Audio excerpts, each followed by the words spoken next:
Vanessa from Life Mentoring. Today I'm going to talk about fear, and I'm guessing that's why you're here.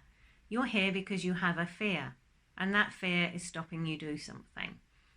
Or maybe you've just come today to see what I have to say. Well, today I'm going to talk about fear, why it's a problem. We'll talk about where it's come from, and of course, most importantly, the 3 steps to getting over your fear. So a fear is a feeling. That's what it is. It's a feeling. And this is a problem because it stops you doing something that you want to do. And you know you want to do it because you want to get to the outcome. But the fear stops you. That feeling is so strong. So why do we have that feeling? Where does it come from? Feelings come from our thoughts. It all starts with a thought. We're not born with these feelings. They come about possibly because of experiences. Or we might have just made them up, but we've made it up from our thoughts. So you think about something, you worry about something, and the thoughts go round and round in your head, and that creates the feeling. So we have a thought, and that creates a feeling, and in this case, a feeling of fear. And then we keep that going. We keep reinforcing it.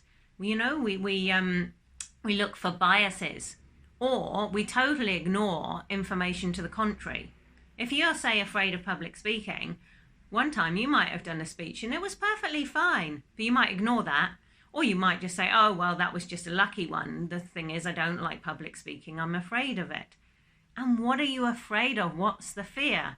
Okay, so look at your thoughts. You're worried about possibly, and most probably, about what if it goes wrong, or what will other people think, or what will you think?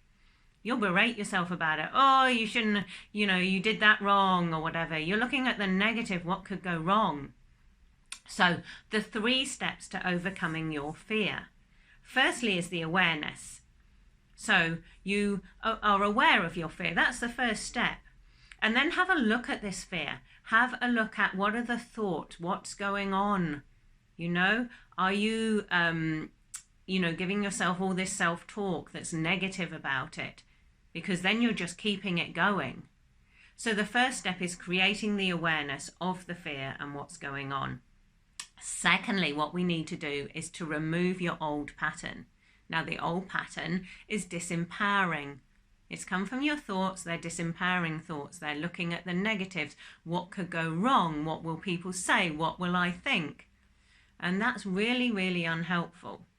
So what we're going to do is change those around. We want them to be empowering, that positive, always positive. Okay, what you do is you're priming your brain to look at the positive, and actually then your subconscious takes that on and it looks at more of the positive.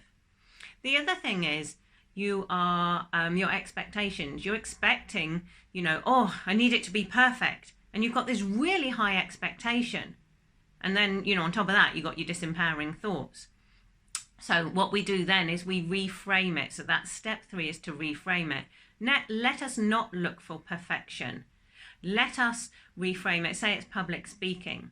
How we reframe that is we say, right, I'm going to go and speak in front of people, and this is, what I'm going to talk about, but I'm just going to do my best. You will look at the positive. Your old thoughts might have been disempowering, and your new thoughts, you're going to say, I'm going to try this. I'm going to do my best. I am going to be able to improve from this, but I am going to do this. And you can tell other people as well what it is that you're doing. Don't speak to the negative people because they're really, really not going to help you. It's about putting a positive light on it. Remember, when you try something new, that it feels uncomfortable at first. So don't expect this to be easy or comfortable. I've got a little thing for you to try here. So put your hands together, 2 hands, put them together. Okay, now take them apart and put them the opposite way. And how uncomfortable does that feel? Like, that feels really uncomfortable for me. I actually found it a little bit hard. I had to look at my hands to do them the other way. You could do it with folding your arms or crossing your legs. I do yoga, and I started crossing my legs the other way when you're sitting down, and it felt really uncomfortable at first. So just go with the discomfort, keep practicing, because this is something you will need to keep practicing, and it gets easier, more comfortable the more times you do it.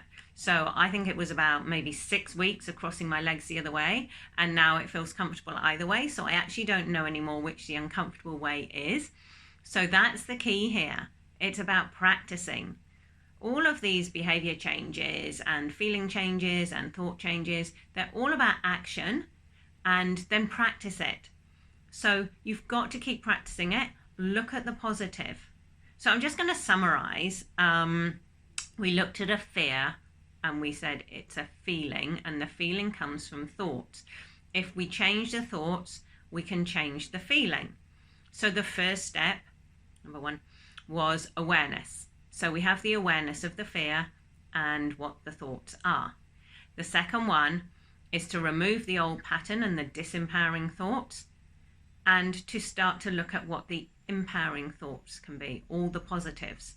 So then we reframe it, number 3, reframe it in a positive light. And then you've just got to keep practicing it. So take action, give it a start today, and step by step, day by day, keep practicing it, and eventually it will become easy. Have a good week. Thanks for watching.